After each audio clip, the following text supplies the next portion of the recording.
Okay, good morning. My name is Sylvia Madrid. I'm with the Department of Public Health.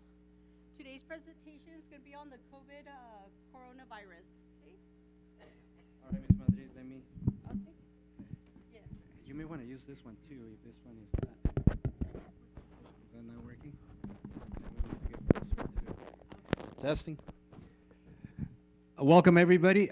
We have seating here in the front, so I think if we have more people from the offices that can join us, they're fine. I know that some of you were asking. We have room. And then anybody else that you want to invite from your offices, they are fine to join us. We have plenty of room here in the front. If not, then we'll go ahead and start it. Ms. Madrid, thank you for joining us. And then at the end of her presentation, we'll be ready to answer any questions. Yes, Ms. Acosta? Oh, I saw you going like that. Yeah, you have, just like in church, you move to the front because you're late.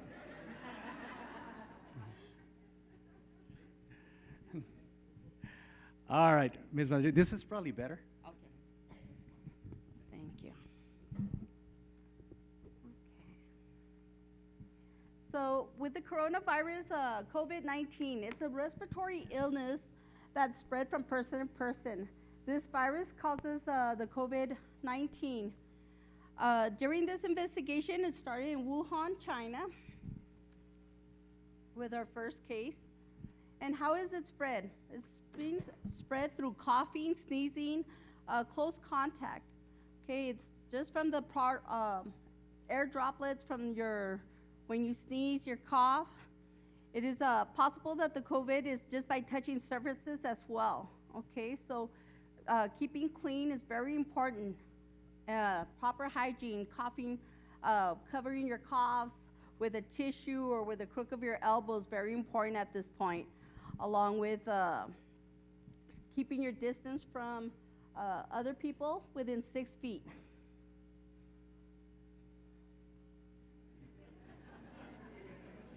Yeah, obviously we're too close today. We have no worries yet. Patients with the COVID-19 have had mild to severe respiratory problems. Symptoms: fever, cough, shortness of breath.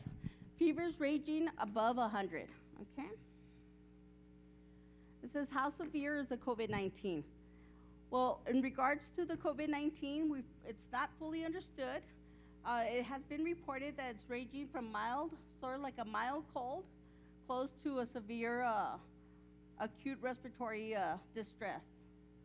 Okay, the illness is reported from China, and like I mentioned, it's affecting the older people with underlying conditions. Underlying conditions would be lung disease, diabetes, or already respiratory issues that people are having. So it's very important if you have any elderly that you are aware of who do have any of these conditions, underlying conditions, they do try to stay away from public areas as well. Okay, who's being tested? At this point, people are being tested who are showing signs of shortness of breath, cough, pneumonia. We're also seeing people with lower respiratory distress also that are being tested. Anybody who's traveled outside of the country are the ones who are being tested. People who have traveled to Italy, China, Iran, South Korea, or who have had contact with people who have traveled outside of the country as well. And this is some of the COVID-19 posters that the CDC has come together with, basically explaining the same thing about coughing, covering your cough, your sneeze, not rubbing your eyes, cleaning surfaces where they're commonly touched, doorknobs, counters, chairs, and then frequently washing your hands is very important. Okay, protective measures. It's the clean, cover, contain, and call. You want to clean, you want to wash your hands, scrubbing your hands for at least 30 seconds with soap and water. If you do not have soap and water, alcohol-based hand sanitizer from 60% and above is what's recommended. You want to cover your cough using tissue And once you do use your tissue, you want to throw away the tissue. I know a lot of times we tend to put them in our pocket, save them for later. No, it's very important we do discard any tissues that we are using. Okay, using the crook of your elbows as well when you do cover your cough or your sneeze. Containing the germ from spreading. You want to go ahead and if you are sick, you want to stay home. Recommend that they do seek doctor attention. Go see your physicians to get treated properly for any common cold, flus, or any illnesses that do contain cough, sneezing, and high fevers. And you want to call and see your doctor, like I mentioned, if you have a fever above 100. Okay, so how can we prevent COVID-19? People can protect themselves from respiratory illnesses every day just by avoiding close contact, like we mentioned, touching your eyes, nose, and mouth, and washing your hands. Staying home when you're sick, washing your hands often, and cover your cough, sneeze, and cleaning and disinfecting areas. You also want to educate your staff, your students, and their family, their parents, to make sure that if they're sick, attendance is not important at this point. If they're sick, it's very important that they do stay home to avoid any spread of the COVID-19. So where is it now? This slide was updated on the 11th. We got 101,927 cases worldwide, with already 4,373 deaths. Confirmed cases in China are 80,969, with 3,046 confirmed deaths. And outside of the United States, outside of China, we got 20,958 with 1,327 deaths. Confirmed cases in the US are 647 with 25 deaths.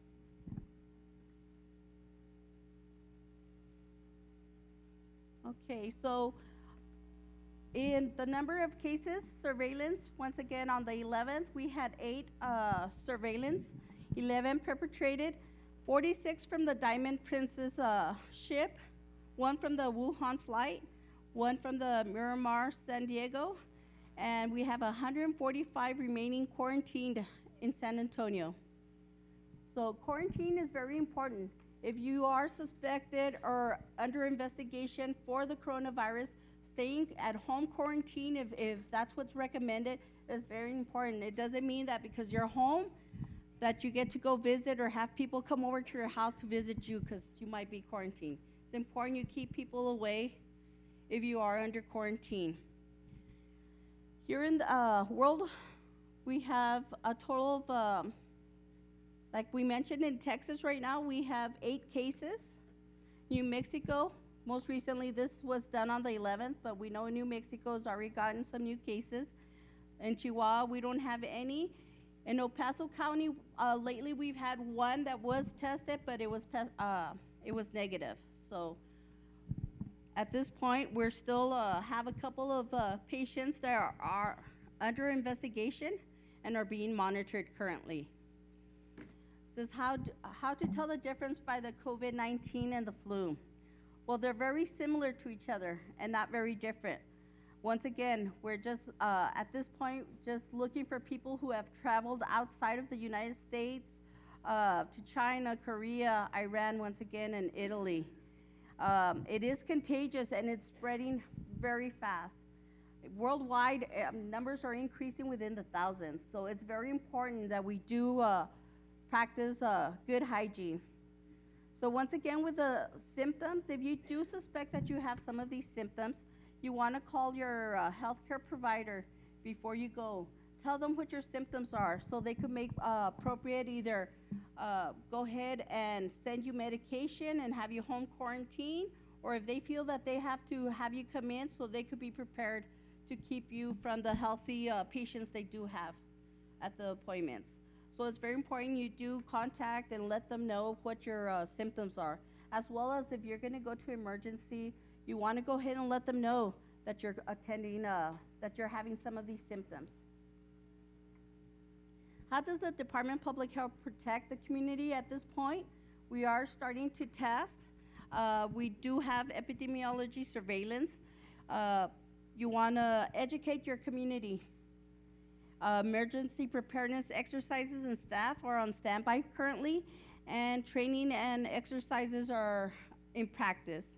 There's a 24-hour 7 with 211 for operators are ready to answer any questions that you may have regarding the COVID-19. At this point, does anyone have any questions regarding the COVID-19? Yes, sir.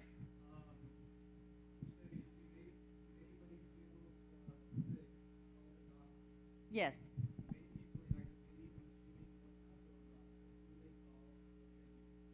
At this point, I know the Health and Human Services are, there's some of these departments are picking up the tab for the testing for the COVID-19.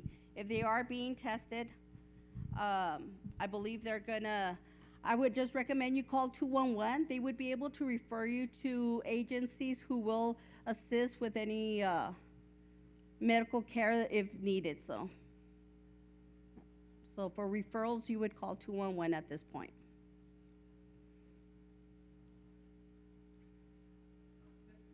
Yes.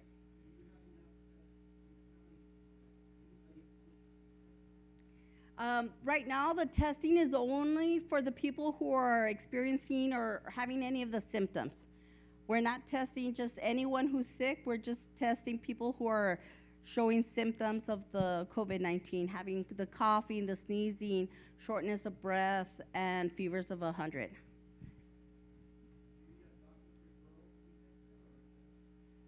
At this point, it would be up to the doctor to refer you. The doctor's the one that's going to be making the diagnosis and will be referring you to the testing.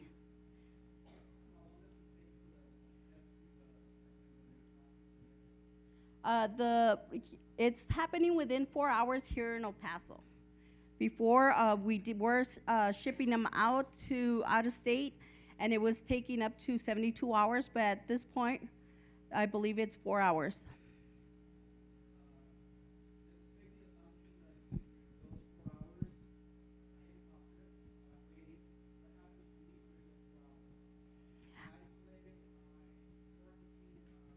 Typically, they're probably going to ask you to self-isolate yourself and quarantine yourself at your home. Yes, ma'am.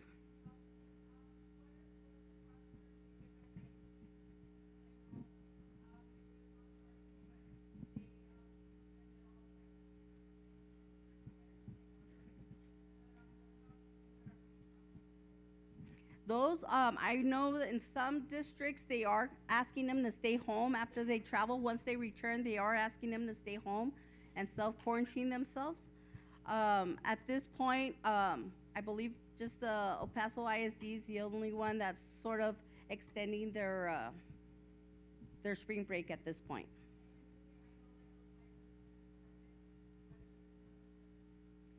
At this point, recommendations, like I mentioned, is if they're showing symptoms, see their doctor as soon as possible. Once they arrive, or if they're over there, they want to seek medical help. But it's important, I mean, to suspend any traveling during spring break at this point, because you want to keep from going to locations where they do have the COVID-19, and to prevent it from bringing it here to El Paso. Yes, ma'am.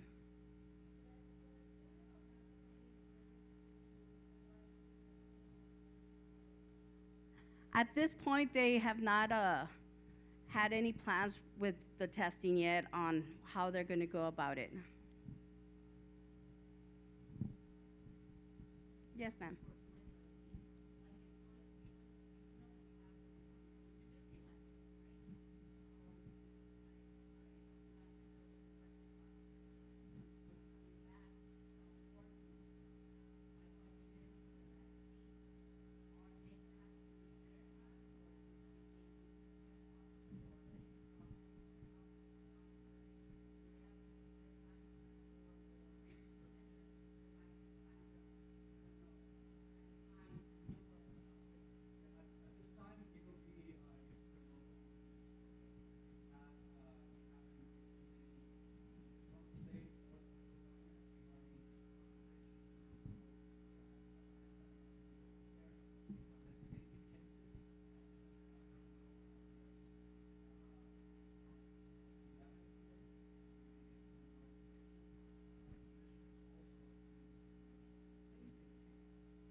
Yeah, and everything's changing on a day-to-day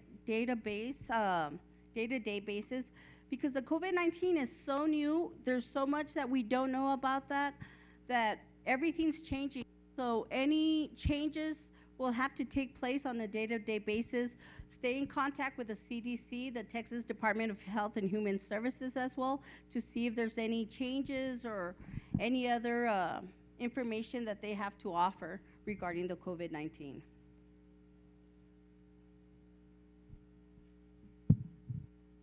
Any other questions? Yes, sir.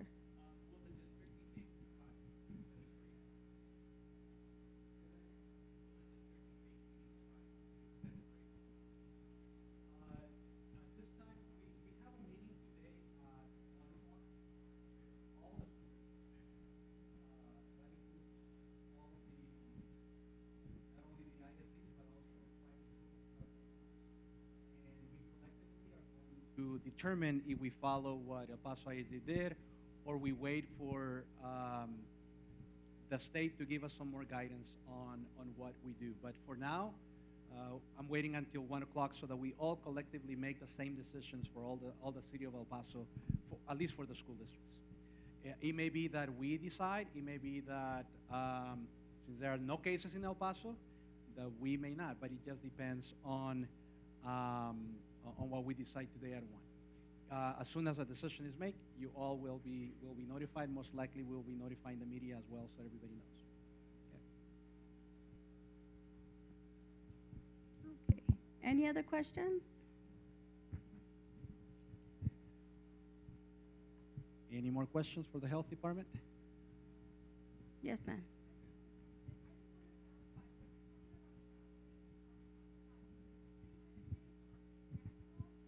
At this point, it would be both. You want to maintain in your area. You do run the risk if you do go travel outside of the within the United States, and some of these states that are already having cases that are coming out positive, you do run the risk of coming back with that COVID-19 as well, with that virus.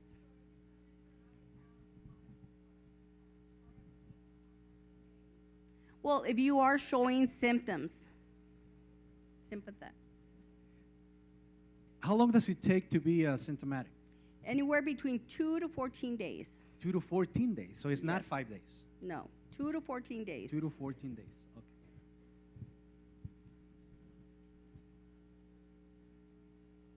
Yes, ma'am.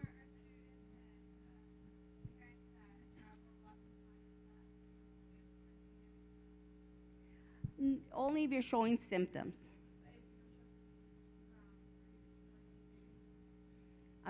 Like I mentioned, at this point, it's just if you start showing symptoms, you want to check with your doctor as soon as possible, so you can start getting treated. And just basically, we recommend you try not to travel to Mexico if possible. If you could stay, try not to avoid any traveling at this point.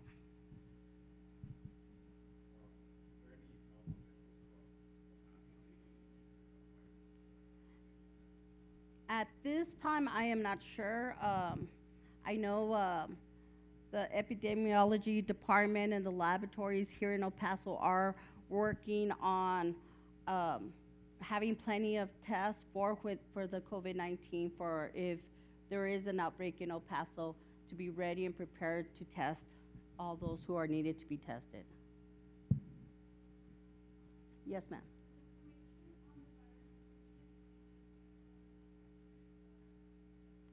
On which information? I'm sorry. The CDC is the best location where you could see the most current information. Like I mentioned, the Texas Department of Health and Human Services as well. We also have our city website and the emergency preparedness, and they're also updating as well. Yes, ma'am.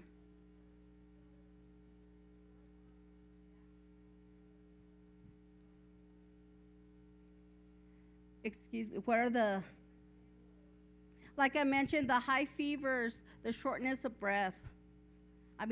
Like I mentioned, we're looking, I mean, these symptoms are just like the flu, just like a common cold. Like they could go just as mild and they could be just as severe as the cold or the flu. So we're just basically testing if needed to. Like I mentioned, they're monitoring patients. Do you test for the flu first and then you test? I believe they are testing for the flu first and then working their way to see. I mean, because there is no medication for the COVID-19 at this point. So they are treating it like if it was a flu or cold with those same type of medications at this point. Which are? Is it the common aspirin or? Yeah, I mean, Tylenol? whatever the doctors would recommend, the flu medication that they offer. I mean, it would be depending on your symptoms. They're going to be treating your symptoms. If you have a cough, they'll give you medication for a cough. But now I know that most of us will self-medicate. So what are the recommendations from the health department of us not to do? At this point, we're just asking if you're showing any of the symptoms, you check with your doctor. I mean, not self-medicating and seeking doctor assistance first. So getting treated by a doctor is most importantly. Having good hygiene, making sure you wash your hands, clean the surfaces, your doorknobs. Keep as clean as possible. Do we know how long the virus stays airborne? The 14 days. 14 days? Yes, I mean, at this point, that's what their precautions they're taking. No, That's if I cough right now. And oh, that I don't know. How long does it stay airborne? No, that I don't know. 2 I hours, 1 apologize. hour, 20? No, I Don't cough. no. Like, I mean, the virus. Sorry, I apologize. Do we know how long does the virus travels before it dies out? No, we don't. No, you don't know? Yes, ma'am.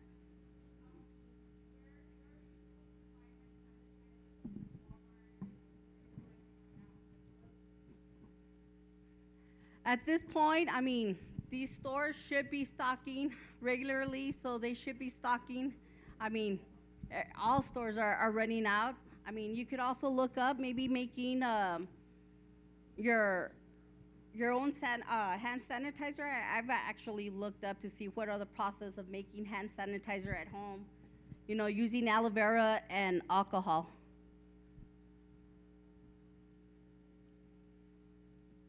Is that your own recommendation or the CDC's? No, this is what I've actually looked on my own, not from the CDC, but in emergency, there's no hand sanitizer. You know, looking for other options.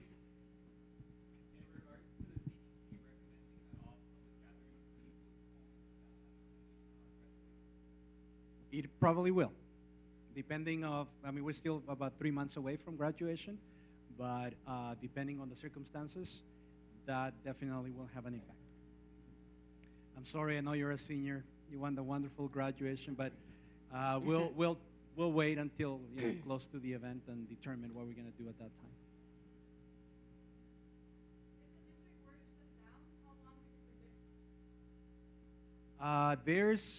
It depends. Depends on guidance from the state as well. I know that some states, I think there's 3 states or 4 states that already closed their schools, but that was a mandate from their governor, including New Mexico. So if that were to happen in Texas, then we'll decide based on the guidelines that were provided by the state. Unilaterally, I prefer that we make decisions collectively with the other school districts, so that because if we close a school district, it impacts everything else. It impacts the families, it impacts daycare, it impacts food services, it impacts funding for the school, it impacts everything. So we need to make sure that the state is the ones giving us directives as to when to close and then what happens. You know, we have people who depend on the day-to-day basis on their paycheck. If we close, we need to find out, okay, are they going to get paid? Are they not? And if they are getting paid, then where is the money coming from? Is that the state? Where is that? Is it the federal government? So there are many, many questions that we have to answer before we just simply close a school district. But definitely we will take all the necessary precautions if it were to become Here in El Paso, thankfully, we don't have any cases right now. But if it becomes another Washington area or New York, then we're going to have to take different measures than we have taken now. Yes, sir. If the district were to close, how would we resume classes? Would it be online? The problem is that not all the students have internet access. We have the Chromebooks. We are blessed to have every student with a Chromebook. Every one of you have a Chromebook. We could actually do distance learning. The problem is not having internet access at home. So that's where the difficulty is. There is the possibility of working with, I guess it's Verizon or Sprint, one of those two, that offers internet services at home for a very, very low rate. But again, that's something that we're still discussing with the other school districts as well, because we're all in the same boat. We are ahead in the sense that we have Chromebooks for everybody, and you can do it from home. But that is a possibility if it were to be as I said, something similar to New York or New Mexico, where they close the school district. Do you know how it would affect AP testing? Because I know that's one of the things that you can't do online. Like you have to be there for Yes, everything will be disrupted. But again, we will depend on the guidance from the state, because these are state tests that we need to decide. We are not just giving discretion as to when we offer tests, including the STAR test. So they are specifically dictated by the state. So therefore, we need to get guidance from them. What do we do? The commissioner actually has a daily time in which we can call and ask any questions that we want. And he just started that yesterday. So those are the questions that we'll be asking regarding testing, regarding closures, regarding all of those things. I was just reading that the state basically will leave those decisions to us in terms of closing, but those decisions have major implications for the school district. So therefore, I will prefer to always rely on their guidance before we decide to completely close the school district. Somebody asked a question yesterday in a conversation we were having. What is going to be different from today to April 30th in El Paso if there are no cases in El Paso? So postponing the spring break for one more week, what's going to be different in 1 week? So if there are no cases in El Paso. So those are the questions that we need to decide. And today at 1, as I said, we're meeting with all the school districts here so that we can collectively make decisions that will impact all of us. Yes.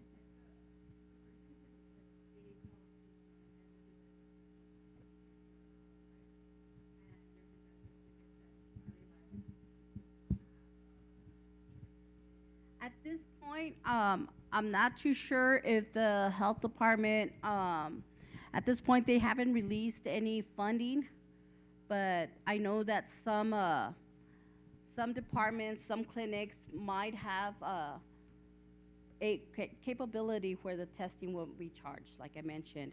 211 would be able to refer you to those locations at that point. But at this point, that I know that there's any funds being released, I haven't heard of anything yet. But 211 would be the first ones to know of any referrals that they would have to give at what clinics would cover the funding for the testing. I believe there was a hearing yesterday at the federal level in which they asked the person in charge. According to what I heard, the law gives that person authority to make decisions regarding payment for uninsured people. The answer from him was yes, that the federal government will cover the test.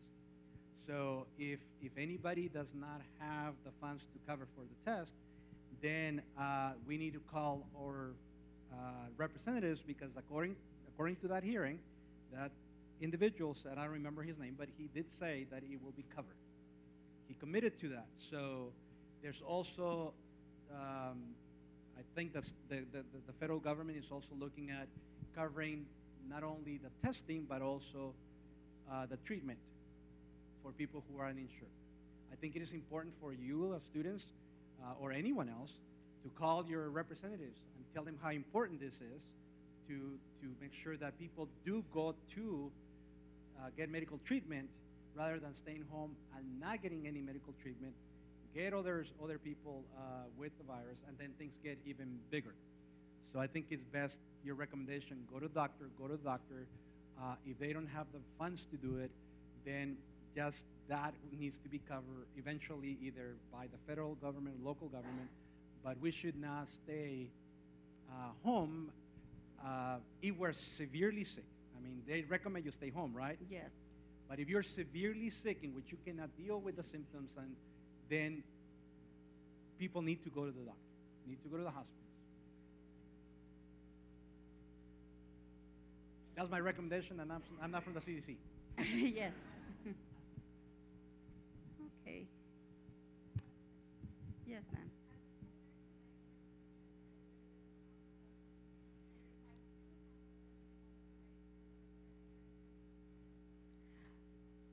I would recommend you would. It would be pretty much under your professional judgment whether you see the symptoms severe enough. If they are sick, I would recommend you send anybody sick home with coughing, sneezing, fevers, to avoid some of these symptoms coming back to school and spreading the virus with the staff and other students. And that will be our expectation at the school district, that anyone, in fact, you asked the question ahead of time, but we are working with our team and our nurses, that will be the expectation. Anybody who has, the coughing and The as you just mentioned, sneezing. then that'll be immediate sent home.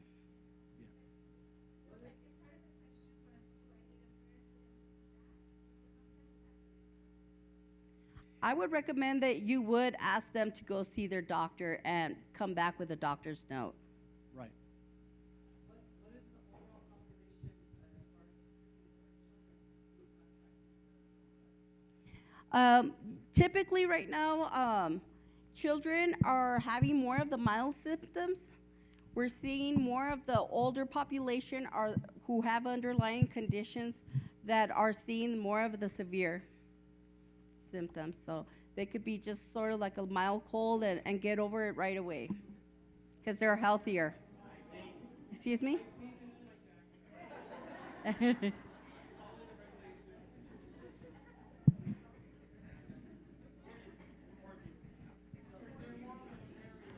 Excuse me? Yes, and this is where we have to really encourage our kids to cover their coughs, their sneeze, making sure they're washing their hands frequently. Yes, ma'am.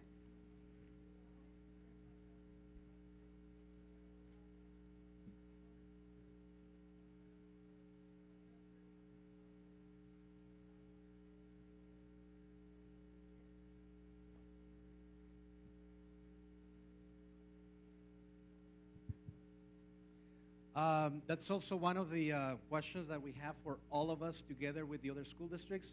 My initial reaction is that anybody who is sick will not be given a choice to be at work. They will have to go and get medical treatment or get a clearance from their doctor. Just because you don't have any days, or just because you want to be at work and you may be very dedicated, but you may be a very dedicated person spraying the virus to every other dedicated person in the office. So anybody who is sick, we will make the decision today, but I can tell you for now is anyone who is showing symptoms will be sent home, and whether the person wants to or not.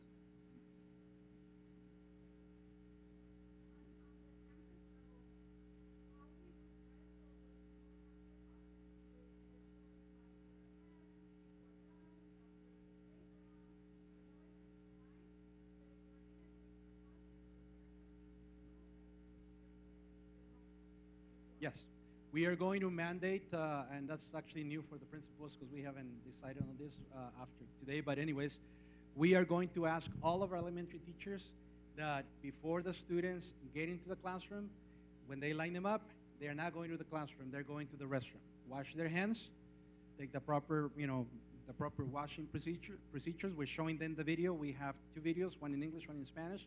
That video must be shown to every single class, not one time, but maybe twice during the week, so that the students know exactly how to wash their hands properly.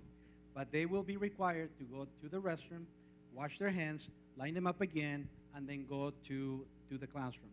That is anytime they go to any function outside of the classroom. If they go to music, they go wash their hands, go to the classroom. If they go to PE, they go to a restroom, wash their hands, go back to the classroom. I know it's going to take time, but they must have those procedures. Okay? The other thing that we must train our kids is very, very critical, not only washing their hands, but not touching their face. It's difficult for the little ones because but we're going to have to teach them over and over not to touch their mouth or ears or nose or eyes. But that's going to be a procedure in place for all of our students. The other thing we're going to do is that any computer lab, there is no computer labs anymore. We're going to cancel all computer classes and all computer classes. We don't need to have computer classes using the current computers. Why? Because we have Chromebooks. We can carry on with our computer classes with a Chromebook. All of our students have a Chromebook. So therefore, we can use those type of computer classes. But we do not want any students sharing the same keyboard. And any student that has a Chromebook should not be using somebody else's Chromebook. Only their Chromebook. That's it. You know, anything else, if you're going to use the classes for any specific programs like you have, then that every class, after every class, that keyboard must be disinfected. Okay? That keyboard might be disinfected, and the standard is with the chemicals, 5 minutes before anybody can touch it. Am I correct, David? Where's David? Is it 5 minutes? Yeah, so once you use those chemicals and your custodians have the chemicals, they need to wipe that 5 minutes before anybody can touch it, and that kills anything on it, okay? Under those circumstances, we can use those specialized classes, you know, because the Chromebook cannot do everything, but those are the procedures we're going to put in place, okay? At the middle school and high school level, I mean, it's hard to line them up, but we're going to have to put some procedures in place as well before they go to the classroom. They need to go to restrooms, transition time, and all of that. Wash their hands. That needs to be a collective effort by teachers, administrators, central office, parents, everybody. You know, that's the key. Everything that I read is wash your hands, wash your hands, wash your hands. We have flyers everywhere. We put flyers, make sure principals that all the flyers are everywhere. Classrooms, restrooms, mirrors. Those flyers need to be everywhere in our schools. The key is prevention and not touching any surfaces. We're going to ask you also work with the custodians. We met with all the custodians already. We gave them specific directives as to what they need to do. And their main responsibility is to actually disinfect, not necessarily clean. The classroom may not be the cleanest now, but it will be disinfected. They need to go. We've ordered plenty of materials. We spent probably over $100,000, or close to $100,000 in materials, equipment. We ordered hand sanitizers for every classroom. So it's half a gallon hand sanitizers. Unfortunately, they're going to be sending us only about 100, and then another 100, and 100 because they don't have sufficient in stock. But we ordered close to 2,000 half a gallon sanitizers for every classroom. But when we get them, if we don't have for every classroom, we're going to put them in the hallways so that the students can then use them. If not in the classroom, they will be in the hallways. As we get more, then we, start sending them to the classrooms as well. So I just checked. We sent out the order, and it's been in place. So hopefully we get it before we start school, and then we have, all that equipment. We ordered, as I said, a lot of equipment and materials for our custodians, including new chemicals and what do you call the cleaning material, disinfectant. What else did we order? Come over here. You can tell us what we did since you put the order. Don't touch the microphone. So we ordered microfiber towels. We ordered new chemicals to cut the kill time to 5 minutes. That should be arriving within 3 weeks of that. The hand sanitizers, they could not give us an actual date of when, but we ordered 2,000, and we're anticipating getting about 100 at a time, but that's not been confirmed. Okay, it's throughout the regions. Regions are getting requests. and they're having to figure out how they're going to send them out to regions. All right. We ordered, I think that's All right. So as you can see, we took this very, very seriously. Yes?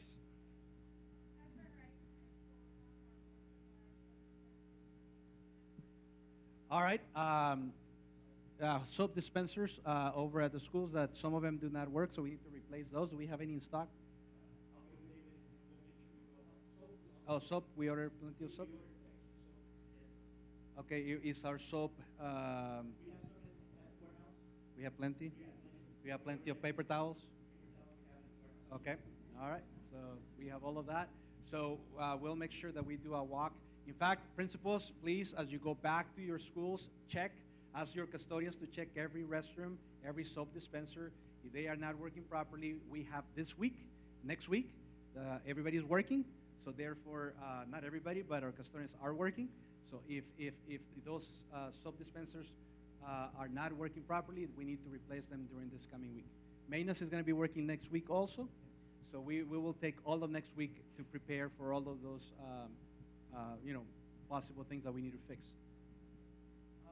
Going back to the materials, seeing that they're not going to be here for 3 weeks, and it's something that we're going to continue to school, our teachers going to be provided with a surplus of necessities? Not the teachers, the custodians are. I think the fiber, what is it called? Microfiber, those may not get here, but it doesn't prevent us from cleaning because the custodians can use paper towels and dispose of those. Are teachers going to be provided like with the necessities like Germany cards, Biosan, things like that? Not the teacher. The Germex or the hand sanitizers will, as soon as we get them, they'll be in the hallways, not in the classroom. But we've asked the custodians to disinfect every single classroom every single day. So, and then if you need Germex, then it may not be in the classroom for now, but it will be in the hallway.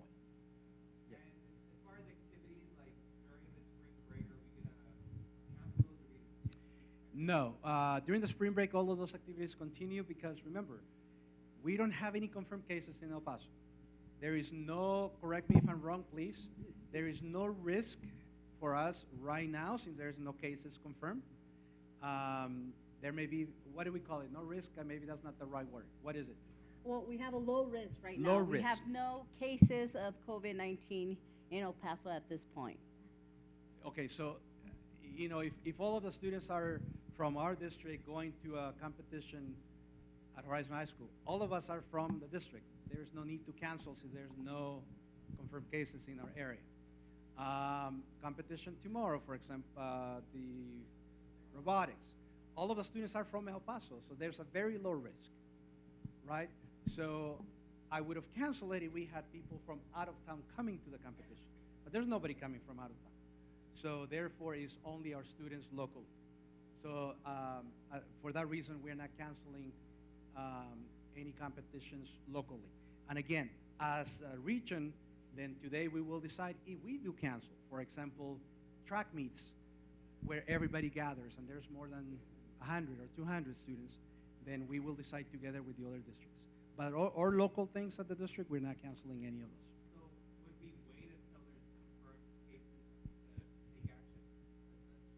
No, basically we're taking action, but we shouldn't also overreact. For example, if we look at the number of people here, if we take the approach of canceling everything, we wouldn't be here so many people, right?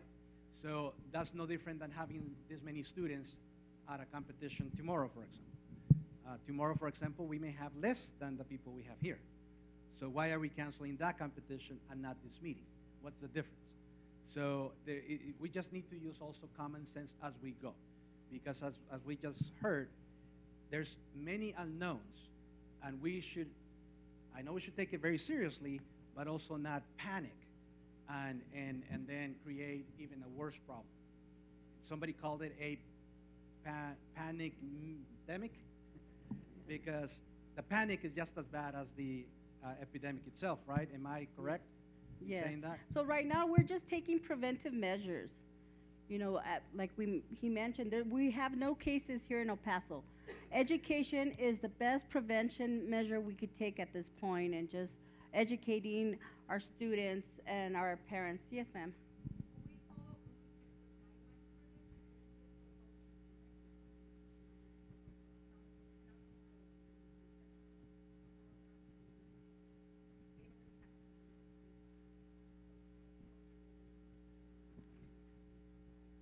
At this point, I mean, we're just waiting for guidance from the state and the local departments to give us more of a guidance as well as how far should we take about closures or anything else.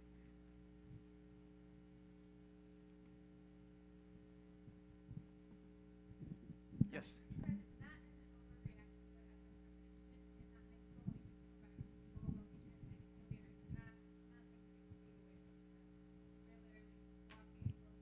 You do.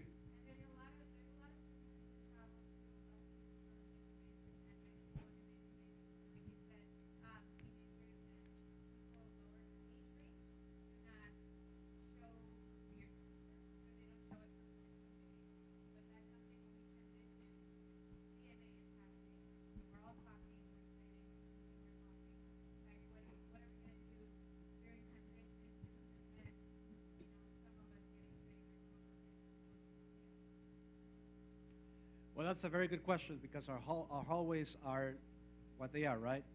At your school, I would recommend that instead of going through the hallways, go through the outside. You know, you have more space. The same thing at Mountain View High School. They have the outside. It's probably better instead of going through the hallway, go through the outside, the exterior. Yeah, but remember, it's no different than us right now getting out. It's gonna be one of those where we need to take measures ourselves too, not, you know, if somebody sneezes, well, we need to stay away from those people. Maybe I don't have an answer as to the hallways because we have to use the hallways. There's no other way. So just being vigilant. We're disinfecting everything in the schools for now. But I can't tell you, well, we're not going to use the hallways. We can't do that. We have to use the hallways. So we just need to be vigilant of what do we do. You as students also, hey, what route do I take? Do I go, if you go to band, for example, from the 100 hallway all the way to band through the hallways, you may want to go through the outside, which is more space, the sun is out, it's open, so that may be a better option rather than going through the hallway. In fact, that's something that probably the school can do, that people go through the outside instead of the inside of the hallways. That's actually a very good practice, you know, to go out that way instead of the inside. It's not always possible, like Clint High School is mostly enclosed, so then that's a different scenario at Clint High School. The early college is a little bit more open, Mountain View a little bit more open, but Clint High School is basically all enclosed. You know, so they have more of an enclosure than you guys do. So just take, you know, necessary precautions on your own too. You know, if there were to be a case, then that changes everything. At that time, we'll probably have to close the school. Will depend Yes. on the. Yeah. Like I mentioned, depending on the day-to-day of what the numbers are showing, what we're showing, I mean, schools may be closed if there are seeing cases, and there wouldn't be no walking down the hall, you know. So we just have to take it day by day. Just keep practicing, keep educating our children, making sure that everybody, you see somebody sneeze, they didn't cover, make sure, hey, you need to cover your sneeze next time. You know, just, we can't, you know, we protect ourselves as much as possible and educate ourselves as much as possible, but we don't know who our peers are doing the same practices. Does the air quality affect how fast this virus can spread? Like, I know the air quality here in comparison to how fast. They are recommending good ventilation areas where you are well ventilated. They are mentioning to check air filters and heater filters to make sure that they're changed, to make sure that the process of the air being filtrated is a little bit cleaner. So they are recommending you do check your filters. We already are. We're checking on maintenance, and we already met with the department. They're checking on all of that. Yeah, the good thing is that we now have refrigerated air in every single school. They're fairly new units, so they're all well functioning, and actually most of the schools have brand new units.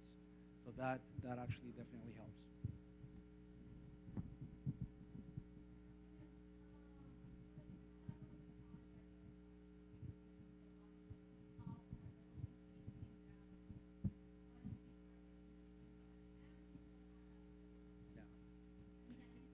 David, what is the recommendation from the trainer the other day?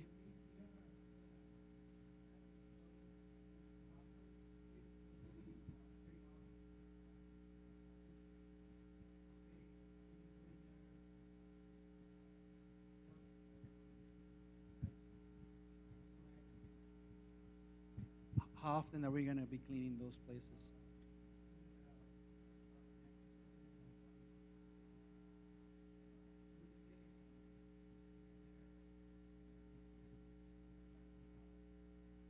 Is there any way, David, that we can do it after every class? Having a custodian just, in that vicinity, in that area. Class ends, they go disinfect. Next class comes, wait 5 minutes. Next, and is there any way that we can do that? All right, for the weight rooms, because I know that's where the sweat is and all the, So we can do that. I think that'll be probably better to stop any. You can try it. All right. Yes, sir.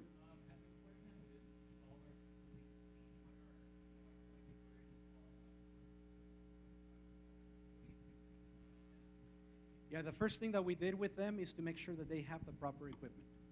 Gloves, proper cleaning equipment, proper chemicals, the proper training. We had a full training just the other day here. That is the most important thing. And we told them that your health as students is important, but so is theirs. So therefore, they need to take all the precautions. And they were properly trained. If they are going to use the chemicals, they need to use the mask. They're going to use, the cleaning thing. They cannot be using that over and over and over and be spraying the germs all over the place. So they had a specific training on what to do, what not to do, how to take care of themselves as well. So we had that, when was it, David? When was the training? Was it Tuesday? Tuesday. Wednesday. We had all of them here. Not just the head custodians, but every custodian. All of them here. All right, anything else for the health department? As stated. Oh, the health department. Oh. No, just kidding. For the precautions we're taking is to educate others. What measures are we taking to educate our parents? Yeah, the first thing that we did was the videos. If you haven't watched the video, we have told the principals that this video needs to be watched by every single student. I know many elementary schools have done it. That video comes from the CDC. That was the first step. Wash your hands. Okay, we're going to repeat that at least twice a week. I think that's what I said earlier. The other thing that we did is to put flyers. Wash your hands everywhere. That's one. We need to use, Ms. Kate is going to be using social media and the website to constantly educate our parents. What else are we doing? And again, using the media, making announcements if we need to. But for the most part, is basically what we've done. Just using social media, jar, we send the flyers, all that information to our parents. But just as we stated, not everyone has access to it. So what are we doing for the parents that don't have social media? We can commit to send them a paper. However, this is our problem. Most of you guys don't give it to your parents. The little ones, we can pin it to them, but not to the older ones.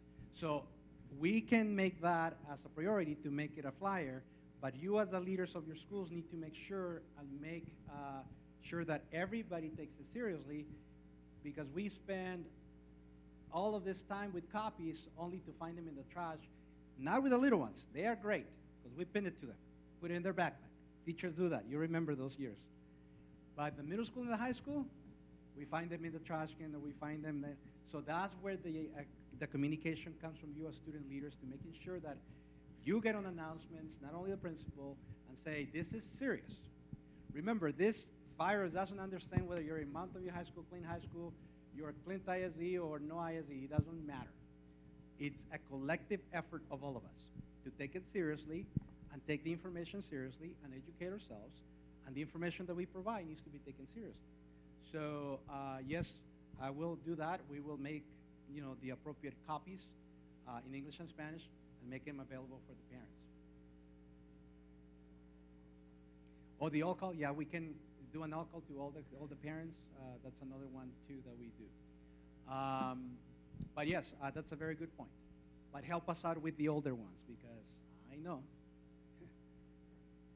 All right, any other questions for the health department or for the school district? Once the health department finishes, I will have more information for you, but anything for the health department? Anything else that you can think of? Nope, going once, going twice.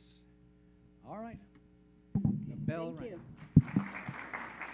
rang. Sorry, before I forget, somebody asked you the rate of infection for children. I don't have, this is from the health department. They provided it to us yesterday. The rate of infection was not necessarily given to us, but the fatality rate was given to us. From ages 10 to ages 39. The fatality rate, the studies they did, was 0.2%, not even a 1%. Okay, so it's very, very low. Ages 10 to 19, 0.2%. Ages 20 to 29, 0.2%. Ages 30 to 39, 0.2%. Ages 40 to 49, 0.4%. And then it goes up after that. 50 to 59, 1.3% fatality rate. Ages 60 to 69, 3.6%. Ages 70 to 79, 8%. And 80 and above is 14.8%. So the people that are mostly affected as far as the fatality rate is the elderly. So for you young people, and it's very critical that while you may be 100% okay, it is grandma and grandpa and tío and tía and anyone else who has an underlying condition such as diabetes, heart disease, or anything else, any underlying conditions like that, that's where you and we need to protect. While you may not get sick and die from it, people around you will. And that's why we need to take it very, very seriously. The infection rate, I saw it, the ages from 50 to 59 is the highest infection rate. From 50 to 59, the highest. But the highest mortality rate is 70 and above. All right, anything else for the school district? Yes. My biggest fear being that I get what is the game plan for day one if we end up not extending the break and go back to school? Yeah, today we will be discussing that, but I think what I'm going to propose is that anyone who's coming from out of town, we do exactly what she said. Request that they self-quarantine for the 14 days. Initially, I thought it was 5 days for the asymptomatic, but she said 14 days.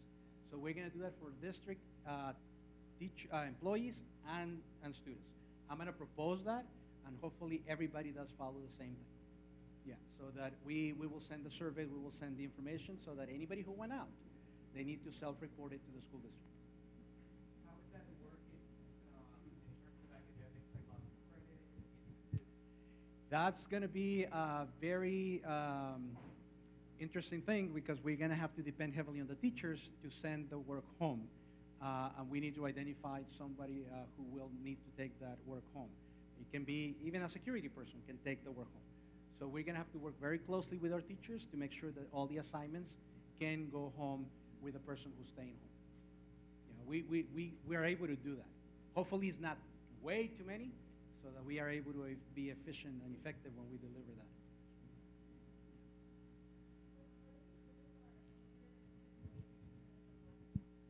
Live in Juarez? For now, she recommended not to travel, but we know people do travel. However, there are no cases confirmed in Juarez, so I will assume that there is no reason to do anything at this time, unless we hear differently from the health department. But all right, anything else before we close? Anything else for the school district that we haven't answered? Anything else? Anything else? Okay, all out of state is canceled. There's no travel for employees and students. Anything out of town has been canceled. Okay, so just so you know, it's everything out of town. Sponsored by the school district or not sponsored by the school district, students are not allowed to travel outside of the city of El Paso. Thankfully, we are kind of like in this bubble where we haven't had any cases, And the more we do to protect it, keep it that way, the better. Okay? So we're going to build a wall around the, no, I'm just kidding. Yeah, I didn't say that. I didn't say that. That's a political thing. I didn't say that. I didn't say it. I didn't say that. Okay. You were too quiet, so I needed to say something. All right. Anything else? Anything else?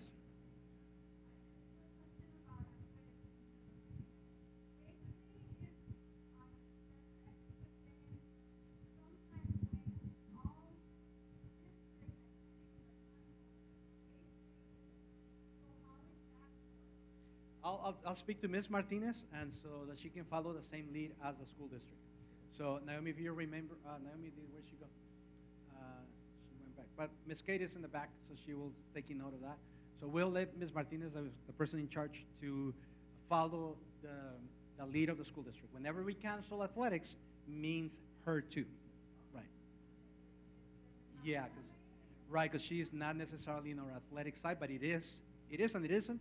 So we just need to tell her, whenever we close, it applies to you. So this way we are on the same page. But that's a very good point. They're off for 2 weeks, okay. All right, anything else? Again, we will be meeting with the school districts today. We have 12 school districts. I went as far as inviting private schools, charter schools, as much as I don't like them.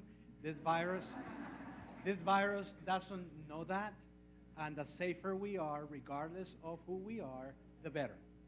So we actually printing a nice label for the Bad Idea School, no, for Idea School, for Harmony and all of these schools. We're gonna do that, and we're gonna treat them respectfully and politely, because this is a health emergency, and it has nothing to do with anything else. So we are going to treat it very seriously, take the appropriate action, and today collectively, hopefully we make good decisions so that everybody's on the same page, and we will announce them to you what they are. Do you know at what time that information is going to be released? Hopefully by the end of the day today. Yeah, we actually, we're putting a list of questions. What are we doing with this question A, B, C, D, and what are we doing in every one of those? And we hope that by the end of the day, we release all of that information to the public collectively as a community of educators. Mm-hmm. We'll post it on the website. We'll put it on social media. The more information you get, the better. Yeah. So the governor is speaking at 11. We're going to video stream it here. So is it now? All right. I don't know if we can video stream it right here, but if you want to stay, you're welcome to stay. But I want to make sure we can watch it. I don't know if we can video stream it live here. I don't know. But anybody from technology?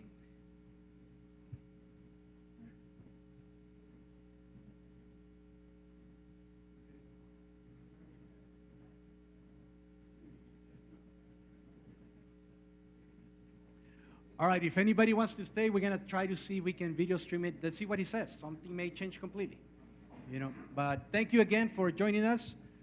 We appreciate you, and let's keep everybody safe.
some latest information to be able to share that here fully in just a moment. Also, I'll say, coming up at 2 o'clock, President Donald Trump is set to address the nation and deliver some remarks. From what NBC News is reporting is that he's going to declare a national disaster, and doing so will free up billions of dollars to go to states to help deal with this crisis as more and more cases get identified throughout the country and here in Texas. I want to say that we've learned here in the Austin area that there have been 2 presumptive positive cases.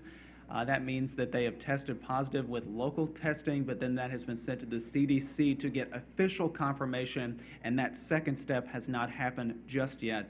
However, it's a